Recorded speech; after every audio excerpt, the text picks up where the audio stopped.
اور بنو امیہ کی سرخیز دو شخصیتیں جناب عثمان غنی، جناب امیر معاویہ رضی اللہ تعالیٰ عنہ. یہ تھوڑا سا حصہ، تھوڑی سی توجہ آپ کی چاہوں گا پڑھے لکھے لوگوں کی. اگر یہ ثابت کر دیا جائے کہ یہ دشمن تھے تو اس قوم کا مقدمہ مضبوط ہے، اور اگر آپ کو یہ بتا دیا جائے یہ دشمن نہیں جان مارنے والے دوست تھے تو وہ مقدمہ ختم ہو جائے گا. ہمارا ایمان ہے جان تو بڑی چھوٹی چیز ہے، اس سے بھی آگے کوئی چیز ہوتی، ان میں ایسی محبت تھی کہ یہ وہ بھی مارنے کو تیار تھے. حضرت علی کے بھائی ہیں عقیل، امیر معاویہ رضی اللہ تعالیٰ عنہ کے بڑے پکے معتمد علیہ ساتھی ہیں. ان سے امیر معاویہ کہنے لگے علی کے بابت کچھ بتلاؤ. حضرت عقیل نے کچھ گفتگو شروع کی. امیر معاویہ منبر پہ کھڑے ہوئے، کہنے لگے آؤ میں تمہیں بتلاؤں علی کیا چیز تھی. کھڑے ہو کر خطبہ پڑھ کر آغاز کرتے ہوئے کہا اگر علی کو دیکھنا ہو شیر کے اندر بہادری چستی کم ہے، علی شیر سے بھی زیادہ بہادر اور چست ہے. ہاں باغ کی بہار خوبصورتی میں کم ہے، علی اس سے بھی زیادہ خوبصورت ہے. فراق کی موجیں بہنے میں کم ہے، علی اس سے بھی زیادہ صحیح ہے. آؤ معاویہ سے علی کی شان سنو. معاویہ سر بدست کھڑے ہو کر یہ کہتا ہے آج قریش اگر کسی نیزے پہ قائم ہے تو وہ علی المرتضیٰ کا سر ہے. اگر علی ہٹ جائے قریش کے پاس کوئی شخصیت نہیں بنتی. حضرت عقیل کہنے لگے قسم کھا کے کہنے کو تیار ہوں علی کی ایسی شان کسی اور سے نہیں سنی.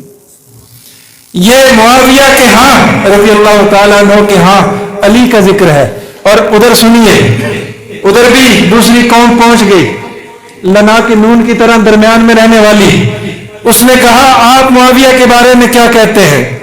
تو شیر خدا تو شیر خدا تھے، شیر خدا کے کیا کہنے.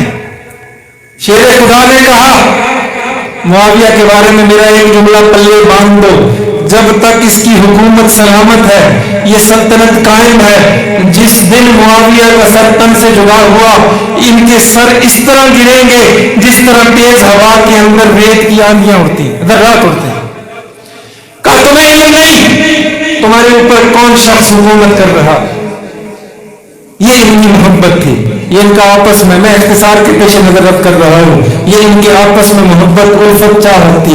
کسی نے حضرت علی المرتضیٰ سے کہا یہ حضرت امیر معاویہ کے گوٹ کے لوگ ہیں، یہ آپ کے ساتھ لڑنے والے ہیں، کیا خیال ہے آپ کا ان کے بارے میں؟ سیدنا علی المرتضیٰ نے قصہ ختم کر کے مہر لگا کے فرمایا یہ بھی جنتی ہیں، یہ بھی جنتی. پھر آپ حیران ہوں گے جھگڑا تھا کس بات کا. آئیے فیصلہ کروائیے. نہج البلاغہ علی المرتضیٰ کی زبان سے ان کو جب بھڑکایا گیا، ابارا گیا جناب امیر معاویہ کے بارے میں، کہنے لگے سنو ہمارا اور ان کا اختلاف ایک بات پہ ہے، اس بات کو بعد میں سنیے، پہلے علی المرتضیٰ کا خطبہ سنیے. فرماتے ہیں ہمارا رب ایک، ہماری کتاب ایک، ہمارے رسول ایک، دین کی دعوت ایک، ایمان میں نہ ہم ان سے زیادہ ہیں نہ ایمان میں وہ ہم سے زیادہ ہیں، مطلب ہم برابر ہیں. اختلاف ہوا تو دم عثمان پر معاویہ نے کہا قصاص لیا جائے، میں نے کہا ابھی حالات سازگار نہیں ہے، اس بات پہ جھگڑا ہوا، اس کے علاوہ ہم کل بھی بھائی تھے آج بھی بھائی، اور تا قیامت کوئی ان کو جدا کر سکتا ہے نہیں کر سکتا. اچھا کیا کس نے؟ سن بھی لیں ان کے بارے میں. ایک شخص ہے ابو محنف، دوسرا نام اس کا لوط بن یحییٰ. 500 سے زائد روایتیں بنو امیہ کے خلاف گھڑی، اور میں عرض کرتا ہوں اس کی ولادت کا تو علم نہیں، وفات 157 ہجری کے لگ بھگ ہوئی. اور ہوتا یہی ہے جو پیغمبر کے جان نثاروں پہ بھونکتا ہے، جو پیغمبر کے وفاداروں کے بارے میں بدگوئی کرتا ہے، دل میں بغض رکھتا ہے، ڈھونڈو گے ورد نامعلوم ہی ملے گا. اور یہ میرا ماننا نہیں ہے جی، یہ ہر دور کے اندر ایسا ہی تھا. جس نے پیغمبر کے یاروں کے بارے میں بغض رکھا نتیجہ بڑا خراب نکلا، زمین نے پناہ نہیں دی. شمس الائمہ سرخسی المبسوط کتاب کے اندر نقل کیا ایک بہت بڑے فاضل، 380 ہجری میں ان کا انتقال ہوا. اپنے وقت کے بڑے امام محمد بن فضل خواب دیکھتے ہیں رات کو، اچانک سے سر کی زلفیں لمبی ہوتی ہیں، پشت سے نیچے نکلتی ہیں اور واپس منہ کے قریب آتی ہیں، زبان ان کو اندر سمیٹتی ہے، زبان سے خون کے فوارے جاری ہوتے ہیں، خون بہتا چلا جاتا ہے۔ وقت کا امام فقیہ، وقت کا محدث حیران ہو کر یہ خواب لے کر معبر کے پاس جاتا ہے۔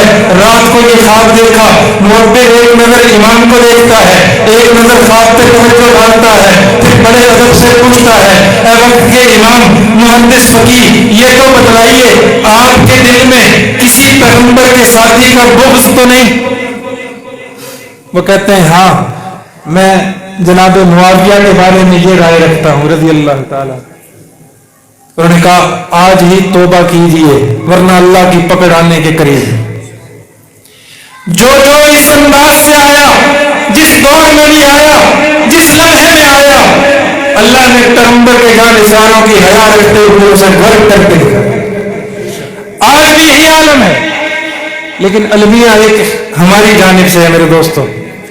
ہمیں صحابہ کے نام کے علاوہ بعضوں کو تو نام بھی نہیں پتا، کردار تذکرہ، وہ تھی کیا شخصیت ہے، وہ کون لوگ تھے، سوائے حضرت امیر معاویہ کاتب وحی کے علاوہ کسی کو کچھ نہیں پتا کہ وہ کون تھے۔ اس کے علاوہ کوئی علم نہیں۔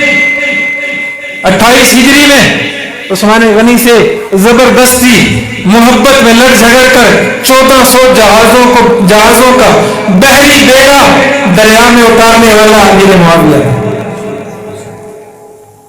اور 1 سال کی قلیل مدت کے اندر یہ ٹارگٹ پورا کیا ہے۔ تو کون تھے امیر معاویہ؟ ایک جہاز منگوایا، 450 سے زائد صحابہ بلوائے جو قرآن کے حافظ تھے، عالم تھے، ان کے لیے وہاں پہ راشن منگوایا، بوریاں رکھوائی گئی، خرچہ دیا ان کو، اور خرچہ دینے کے بعد کہا تم نے دریاؤں میں نکل جانا ہے، تم نے دریاؤں میں جہاں بھی جاؤ اگر کوئی خشکی نظر آئے اتر جاؤ اور زندہ واپس نہیں لوٹنا، جہاں تمہیں جہاز لے جائے چلے جاؤ، رب کا قرآن دنیا کے ہر خطے میں پہنچاؤ، تم نے واپس نہیں لوٹنا۔ مورخین لکھتے ہیں یہ فجی، آسٹریلیا، سماٹرا اور دیگر جو جزائر ہیں شمالی افریقہ کے، جنوبی افریقہ کے، وہاں آج اگر تمہیں کالے سرمئی، وہ بڑے بڑے دانتوں والے، فلاں فلاں نسل والے اگر تمہیں اسلام پہ قائم ملتے ہیں تو یہ معاویہ کی کوشش رضی اللہ تعالیٰ عنہ۔ اللہ ہمیں معاویہ کی اس سیاست کا، اس علم کا، اس پیغمبر کی محبت کا کچھ حصہ عنایت فرما دے۔ محبت سے کہہ دو آمین۔ مولوی کی آواز پہ آمین بھی نہیں کہتے ہو کہ شاید قبول ہی نہ ہو جائے، آج کہہ دو یار محبت سے آمین۔ تو کون کوشش کرے گا، ارادہ کرے گا کہ صحابہ اکرام کے تذکرے کو پڑھیں گے، بچوں کو پڑھائیں گے اور بچوں کو بتائیں گے کہ اللہ نے اپنے پیغمبر کے ایک ایسے جانثار کو بھی پیدا کیا تھا کہ ایک وفد ملنے آیا، بازار کھلے چھوڑ کر جب مسلمان نماز پڑھنے گئے تو پوچھنے لگا یہاں چوری کوئی نہیں کرتا؟ امیر معاویہ کہنے لگے کسی ماں نے وہ بچہ جنا نہیں جو معاویہ کے دور میں چوری کرے۔